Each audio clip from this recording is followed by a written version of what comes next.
What is up, Hawk fans? I got my glasses on, of course, because Iowa continues to play at this funeral level of play.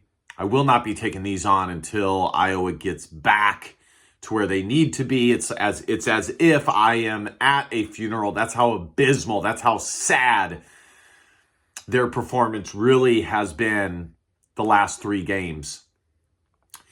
Honestly, they don't deserve the blazer. They really don't. But you guys know I like to come out with style and really go at it that way.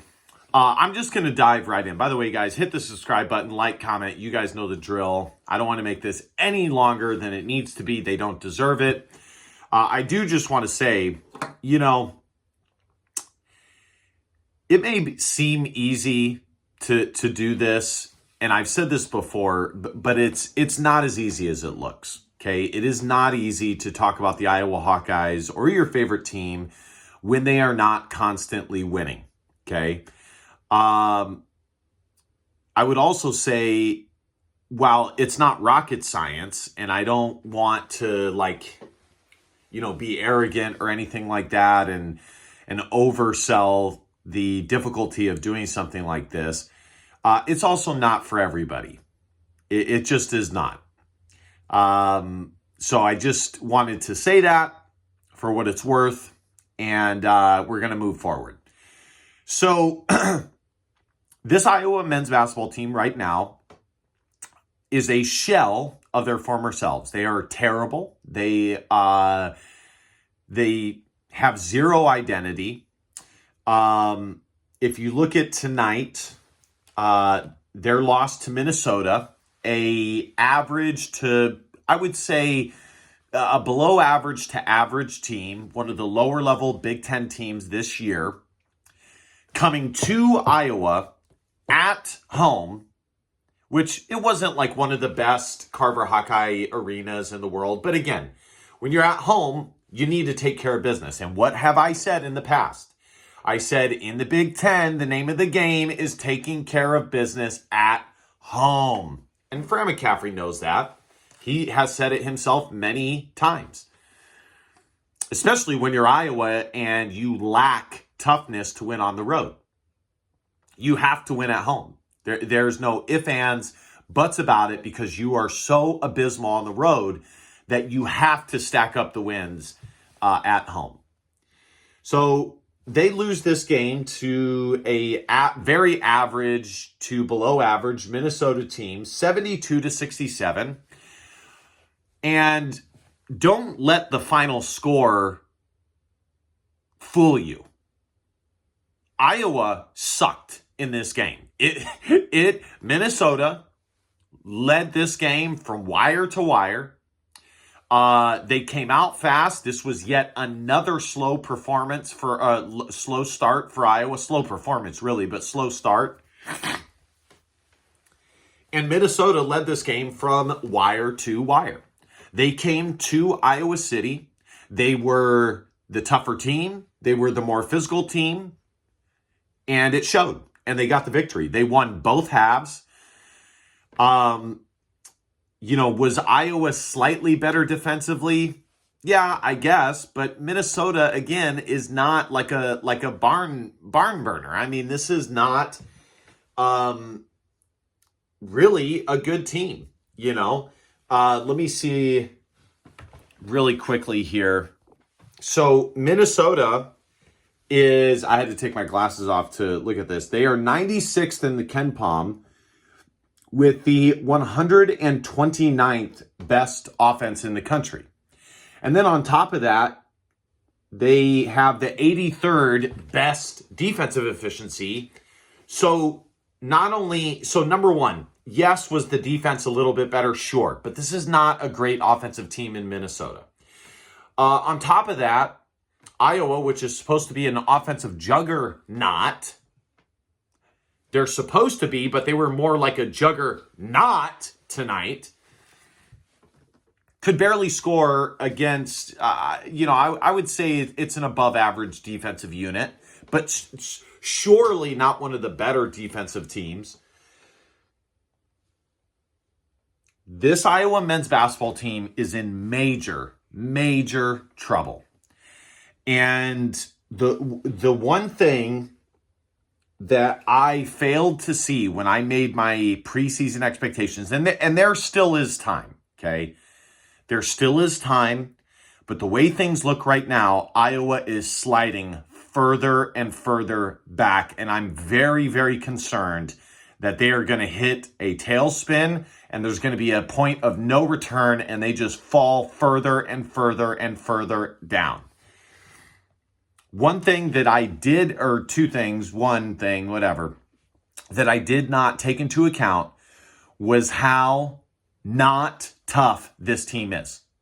They are embarrassingly weak and soft. They really are. They play hard. I've said that in previous games. They do play hard, but there's a difference between playing hard and playing tough, playing strong. Toughness is what gets you wins on the road in the Big Ten, which in the past, Fran McCaffrey teams have had toughness. This team does not. This team does, outside of Drew Thelwell, they do not have a dog out there. They don't. You know, Brock Harding is a unique player, but he's not a dog out there. He doesn't give me like Drew Thelwell vibes. Lajai Dembele is big. He's got a big trunk, but he doesn't give me dog vibes. He doesn't, when is the last time or ever have you seen Lajai Dembele get in there and just physically impose his will or toughness? There are guys that have capability of doing it because they're skilled, like Owen Freeman, but on a game-to-game basis, having the desire to make it happen and making it happen more often than not, it's really just Drew Thelwell, okay? Let's just look at the stats here as we always do. Just the last thing I'll say, okay, as for this loss, and again, it's a lot closer than it was not as close as it looks. There were so many, again, defensive breakdowns where guys are just wide open. They are just wide open. I mean, the rim may as well be this big, okay? That is how wide open they are. And that is just communication. It's a lack of desire, communication, and it just shows that Iowa doesn't really have the practice. They don't have it in their repertoire to possession by possession have the defensive locked-inness to lock in. They don't have it. They can do it in spurts and here or there, but from possession to possession, they don't really have it. So let's look at the stats here. This is bad, guys. This was a bad loss. I told you guys that Iowa could not lose either of these two games. Peyton Sandford had 21 points. Which was nice to see, and he had 10 rebounds. Good for him. That was definitely nice to see. I will say Peyton Sandford was the lone bright spot. He competed tonight. He got after it. And at times, again, Peyton Sandford will get after it. But what I'm referring to is this consistent team toughness from person to person. Not just on any given night, one or two people, a team. Owen Freeman, 21 points, 8 rebounds. Josh Dix had a terrible night. I don't know where he's gone. Realistically, this team goes as far as Josh Dix can go. When Josh Dix is playing his best basketball and really elevating Iowa as a third scorer, they're a very hard team to beat. But when he has a game where he plays 38 minutes and only scores 3 points, it's bad. Brock Harding, 9 points, 9 assists in 21 minutes. Drew Thelwell, 2 points, 3 assists in 20 minutes. Seydou Traore, 27 minutes. It was good to see that. 6 rebounds, 11 points. And again, this just really shows how much I know the game of basketball. I told you guys before the season started, when I did my first couple of videos, I told you guys that Seydou Traore might earn minutes as the season goes on, especially if Iowa lacks certain qualities that they would need from a guy like him. But by and large, it would depend on the game-by-game situation. But I do think Iowa's going to go to him a lot more because they do need his toughness. They need his athleticism. They need his toughness. So we'll see how that develops. Price Sandfort, 8 minutes with a big fat 0-point performance. Lajai Dembele, 4 minutes. I mean, Lajai Dembele has gone from here to here to here to here as the season has gone on. The problem with Lajai Dembele is he has all the physical tools. He actually has a pretty nice skill set, but he plays so weak for his size. And if he is not able to develop that, his time in Iowa City is going to be very short. Because in the Big Ten, you have to be able to compete. And if you want to get consistent minutes on a decent Big Ten team, you have to be able to compete night in, night out, and give more to your team than just basically being a big body out there. And then Riley Mulvey gave 4 minutes. You know, we'll see if Iowa uses him more. It's kind of too late for that, though. It is. I mean, if Iowa wanted to utilize him or Evan Bronze more, they should have done it earlier in the season, not now. It's just, So we'll see, guys. Again, I'm not off the Iowa train. I said that I would give Fran McCaffrey 2 years from last year. So this is one. Next year will be the second. There's still time for Iowa to fix things. And you know, it is possible, as was the case when they lost a few games previously, negatives can turn into positives because they expose the glaring holes on your team. Whereas wins, sometimes it doesn't do that as much. So we'll see. There's not really much more to say, guys. I mean, Iowa is falling down. They are squarely out of the NCAA tournament. They were squarely out of the NCAA tournament after their losses to USC and UCLA, but those losses weren't as bad. This was their first quad 2 loss, if not it being a quad 3. I would have to check.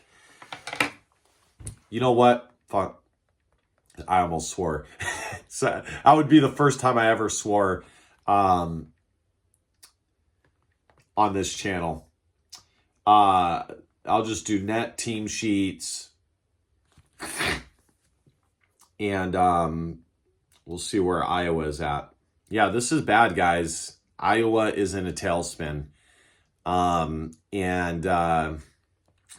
You know, we're kind of like, as I said in the previous game, we're kind of circling this kind of perennial mediocrity where Iowa sometimes is decent. They do just well enough to give us hope. But in the end, they end up having a lot of performances like this. I mean, Iowa isn't that far back in the net rankings. I mean, they're 54th in the net rankings, which is not bad. But where they have major issues are their efficiency ratings. That is where they have a lot of issues. Yep, this was a quad 2 loss. All right, guys. Nope, this was a quad 3 loss. Minnesota was a quad 3 loss. Wow. So maybe USC was a quad 2 loss. Holy crap. Man, this Minnesota came into this game ranked 121st. Man. Yep, USC was the quad 2 loss. All right, guys, that's going to do it for me. There's not much more to be said. If I talk any more about it, I'll lose my mind and show you guys a side of me that I don't want to show. So, I'll just sign off here. Hope you guys enjoyed the video. Stay strong, guys. I know it's tough. We'll see what happens from here. That's all we can do. All right, guys, be sure to hit that subscribe button, like, comment. You guys know the drill. And last but not least, DBAP, don't be a pussy willow. And facts are feelings because your feelings just don't matter. I love you, Hawk fans. See you guys next time. Go Hawks. Bye-bye.